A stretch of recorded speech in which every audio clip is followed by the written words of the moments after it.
नमस्कार, मैं हूं अनिल वर्मा शेखर। आप देख रहे हैं आई विटनेस लाइव न्यूज यूपी। तो शुरू करते हैं खबरों का सिलसिला और पेश है आज की ये प्रमुख खबर। क्या है आज की तारीख, क्या है सर? आज हुजूर सैयदना गौसुल आजम पीराने पे दस्तगीर सैयदना शेख मोहिउद्दीन अब्दुल कादिर जीलानी गौसुल समदानी रज़ियल्लाहु ताला व रज़ाहु अन्हु की 11वीं शरीफ। ये 11वीं शरीफ जो है ये जैसे तारीखें मनाई जाती हैं तो जन्मदिन मनाया जाता है या विशाल यानी मरण दिन मनाया जाता है। उनमें से कोई तारीख नहीं है। आपकी विशाल यानी देहांत की तारीख अलग है और पैदाइश की भी तारीख, जन्म तिथि भी अलग है। ये तारीख हुजूर गौस पाक खुद मनाया करते थे।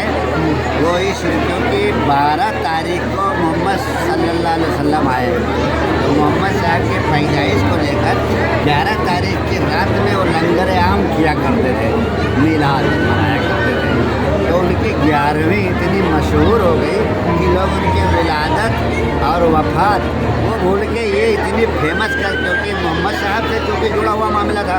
तो अब जो यहाँ जो झंडा तले जहाँ आप आए हैं, ये मोहल्ला सखावत हुसैन बजरिया फील्ड में, तो यहाँ पे ये कायम किया हज़रत मौलाना शाह तालिब हुसैन मुजीब रहमतुल्लाह अलैह। जैसा कि आप देख रहे होंगे उनकी रूहानियत पूरी छाई दिखाई दे रही है एकदम। वो यहीं जलवागर आए, कहीं भी वो कायम कर सकते थे।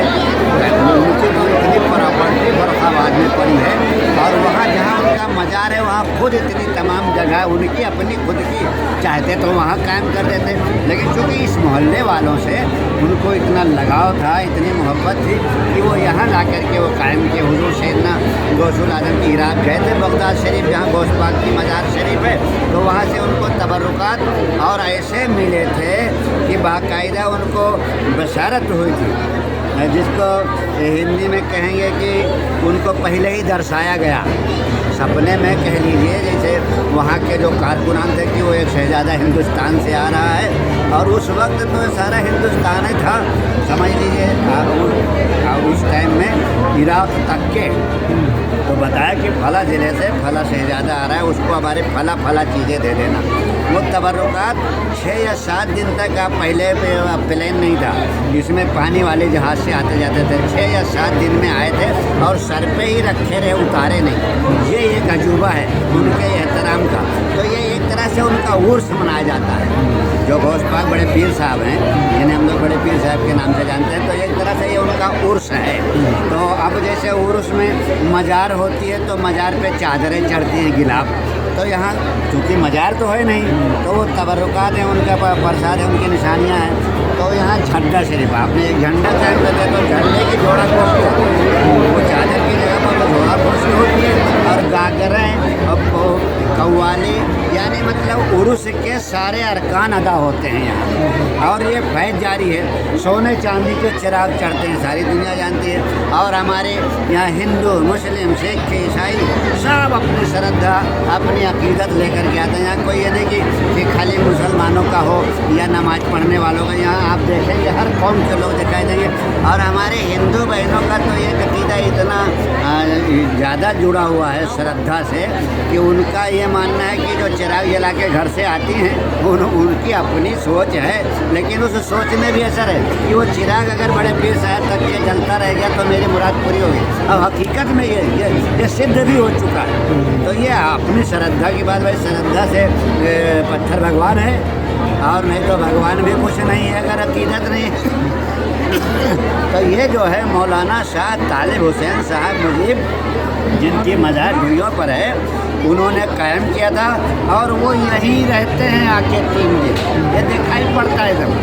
अभी हमारे सचिव साहब हैं, हमारे नदीम भाई, ये 3-4 दिन तक नींद, अपना खाना पीना सब इन्हें याद ही नहीं आता है।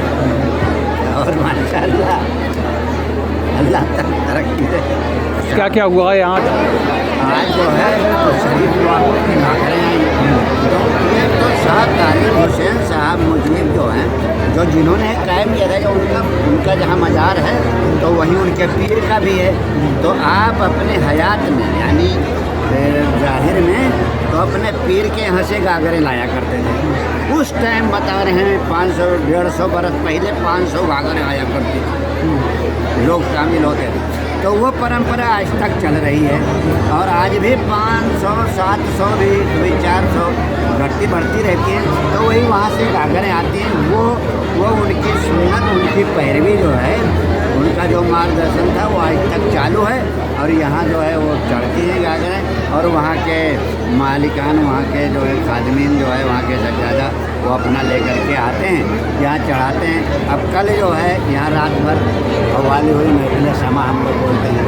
कव्वाली तो आम ज़बान में बोलते हैं कि स्टेज पर होता है, कुछ भी गाते हैं, लेकिन महफिल समा उसको बोलते हैं जिसमें सिर्फ सूफी संतों की बातें चलती हैं।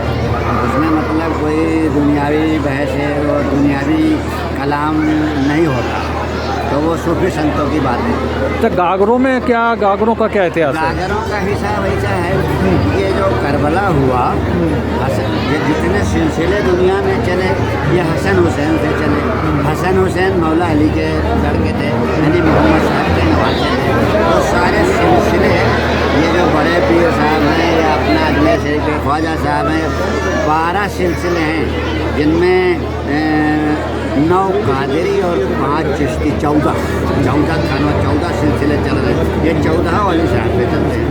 तो वो हसन हुसैन के जो उनके हुसैन पाक के बच्चों को करबला में पानी बिना तड़पा के मारा, वो पूजे में पानी डाला के इसे गिरा देते थे और उन्हें देते नहीं थे, 3 दिन तक भूखा प्यासा रखा। तो जब उनके बच्चे का भी साल हो गया, 6 महीने का बच्चा, तो उसके नाम पर बुज़ुर्गों ने शरबत वो पिलाया लोगों को। उनके अकीदत में वो दूध और शक्कर, तो वो दूध शक्कर, अब उसमें कोई मिठाई भी रख लेता है, कोई बताशे ले आता है, कोई कुरमुरे और आपके इलायची दाने कुछ भी चढ़ा रहे हैं उनके नाम से। ये हसनी हुसैनी गागर चढ़ती है आज तक। कम से कम 2 गागर हसनी हुसैनी होती है। उनके बड़े भाई का नाम हसन था, तो ये गागर उस हिसाब से चलते, वो प्रसाद तकसीम किया जाता है फिर। और ये ऐसी रिवायत है, यानी ऐसा मानना है कि उसमें शिफा है, जो उसे पी लेता है उसको जो है उसकी बीमारियों से निजात पा जाती है। ये गागर का ये चल रहा है। यहाँ जो है क्योंकि तालिब हुसैन राजा ने तो 2 दिन का प्लान किया है, 3-4 दिन होता है। एक दिन मिलाद शरीफ होगी, बाहर के बड़े बड़े आते हैं, अच्छे आलिम आते हैं, और वो मतलब मार्फत, एक होता है शरीयत, एक है मार्फत तरीक़त। तो तरीक़त के लोग आते हैं, तरीक़त कहते हैं जो सूफी संतों का रास्ता है, उस पर यहाँ बयान करते हैं। और सूफी संतों के मार्ग वाला ही सब काम होता है। अगर शरीयत वाला होता तो हर कौम नहीं आ पाती। अब जैसे मस्जिद मुसलमानों की है, मंदिर हिंदुओं का है, गिरजाघर ईसाइयों का है, गुरुद्वारा सिखों का है, ये सबका है। ये जैसे मुहर्रम होता है या जो हसन हुसैन का होता है वो सबका है। तो ऐसे ही ये सबका, सारे लोग यहाँ रहते हैं। यहाँ कोई धर्म या मजहब नहीं पूछता कि तुम किस मजहब से हो, या तुम टोपी क्यों नहीं लगाए हो, या तुम ऐसे क्यों बैठे हो। कोई कहीं बैठे कहीं उठे, सबको प्रसाद मिलता है। अब वो दाल रोटी भी बढ़ती है, जो लोग चाहते हैं वो लेते खाते हैं। नदीम भाई लंगर करते बंटवाते, मोहल्ले वालों का होता है। इनका कहना है कि ये सारे मोहल्ले वाले करते हैं, ये अपना नाम नहीं करते, ये इनका बड़प्पन है। लेकिन मैं ये देखता हूँ कि मेहनत इनकी रहती है और इनके हौसले से सब 50-60 बच्चे जो है सब पूरा रात को किए रहते हैं। ये बड़े पीर साहब का इतना मशहूर हुआ पूरे फर्रुखाबाद, और फर्रुखाबाद ही नहीं, दूर दूर से जो है लोग आते हैं। आपके और कानपुर तक के लोग आते हैं। हर घर में 10-5 मेहमान भरा होता है इस मोहल्ले में, है कि नहीं। और ढूइयों से, जहाँ से ईद है एक हिसाब से ईद है, तो वो जो उन्होंने जिन्होंने कायम किया था उनकी रूह यहीं आती है। मैं बताना ये चाहता हूँ। मैं वहाँ जाके देखा है और वहाँ खाली खाली नज़र आया। यहाँ देखता हूँ तो मतलब लगता है कि वो यहीं घूम रहे हैं। नहीं, मैं अपनी आँखों की, ये सिर्फ श्रद्धा या अकीदत ही की बात नहीं, इसमें सच्चाई है जो मैं देख रहा हूँ। वहाँ भी देखा है, वहाँ की तो नहीं, जब वो हैं वहाँ मौजूद हैं, उनका मज़ार बना हुआ है, उर्स के हर अरकान अदा किए जाते हैं वहाँ सब कुछ। लेकिन जो रूहानियत वो है, और आपको हाँ यहाँ है कहीं है, अच्छा, फिर बड़े पीर साहब का मामले बड़े और उन्हीं का कायम किया हुआ है तालिब हुसैन साहब का, तो वो तो रहबे करेंगे। जैसे जो बनाता है बागबान तो अपने बगीचे का पूरा उससे ज़्यादा अगर नौकर तो ध्यान नहीं कर पाएगा जितना वो जो मालिक है वो खुद ध्यान करेगा। तो वो तो यहाँ रहते ही है, उनकी जलवागरी है। और आप लोग भी उम्मीद है आपको हमारी ये खबर पसंद आई होगी। आप इसे लाइक करें, अपने दोस्तों के साथ शेयर करें और कमेंट करके अपनी प्रतिक्रिया बताएं। अगर आप पहली बार हमारा चैनल देख रहे हैं तो चैनल को सब्सक्राइब करना ना भूलें। यही निवेदन आपसे है।